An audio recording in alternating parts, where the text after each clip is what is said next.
आई आई तुम्ही खूप ग्रेट आहात. म्हणजे बघा ना, तुम्ही अख्खं घर सांभाळता आणि फक्त घरच नाही, अख्खी कंपनी सुद्धा तुम्हीच सांभाळता. तुम्ही ना माझ्या रोल मॉडेल आहात. मी कायम तुमच्याकडे बघून असं काय काय हवंय काय तुला माझ्याकडून?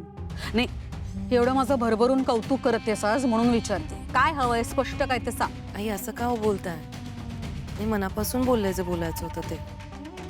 मी कधी तुमचा शब्द मोडलाय का याआधी? अजिबात नाही. तू माझा शब्द कधीच मोडला नाहीयेस, पण तुला नेमकं काय म्हणायचंय ते मला स्पष्ट सांग ना. हे बघा आई, माझ्यासाठी तुमचा शब्द म्हणजे कायमच शेवटचा शब्द राहिलाय. आणि अशात जर दुसरं कोणी तुमचा शब्द मोडत असेल आणि तुम्ही काही बोलत नाहीये, या गोष्टीचा गैरफायदा घेऊन काहीतरी वागत असेल ना, तर मग मला नाही सहन होत. मोनिका, कोणी काय केलंय? कोणी नियम पाळला नाहीये या घरात? हा, कोणी माझा शब्द मोडलाय? जरा स्पष्ट बोलशील का काही? आई ते नको, जाऊ देत बाई. नाही काय बोलत मी. परत मी बोलले की माझाच चेहरा दिसतो आणि मीच वाईट ठरते. सगळ्यांच्या चांगल्याचा विचार करते तरी मलाच वाईट ठरवण्यात येतं. जाऊ देत. काय झालंय? राजकुमारनी काय केलंय परत? हो आई, नाही नाही नाही, राजकुमारनी नाही. राजकुमार तुमच्या शब्दाच्या पुढेही जात नाही तो सहसा.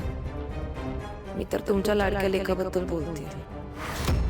सारंग, सारंगनी काय केलं आता? आई, सारंगने ओवीला गाण्याचा क्लास लावला, ते आपण समजून घेतलं आणि गप्प बसलो. पण आता तो ओवीला 3 दिवसांच्या कॅम्पसाठी पाठवतोय. हो, त्या गुरुकुलातल्या सगळ्या टीचर्स आणि त्यांचे सगळे स्टुडंट्स आणि गुरुकुलातली ती कोण एक मेन टीचर आहे त्यांची, ती पण असणार आहे सोबत. ती त्यांची गुरु, ती काळी का गोरी आपण बघितलंच नाहीये. ओवीला आपण असं एकटं पाठवतोय, कोणावर विश्वास ठेवायचा?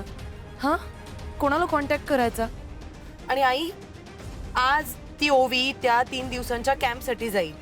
उद्या गाण्याचे कार्यक्रम करायला सुरुवात करेल आणि मग सगळ्या लोकांमध्ये चर्चा व्हायला सुरुवात होईल. तुमच्या इमेजला शोभतं काही हे असं सगळं?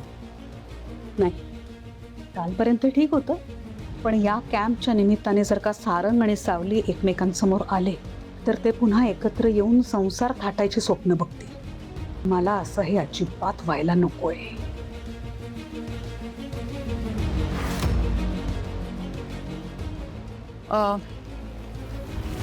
सारंग आला की त्याला माझ्या खोलीत पाठव, मला जरा त्याच्याशी बोलायचंय पर्सनली. पण आई, तुम्ही काय बोलणार आहात सारंगशी?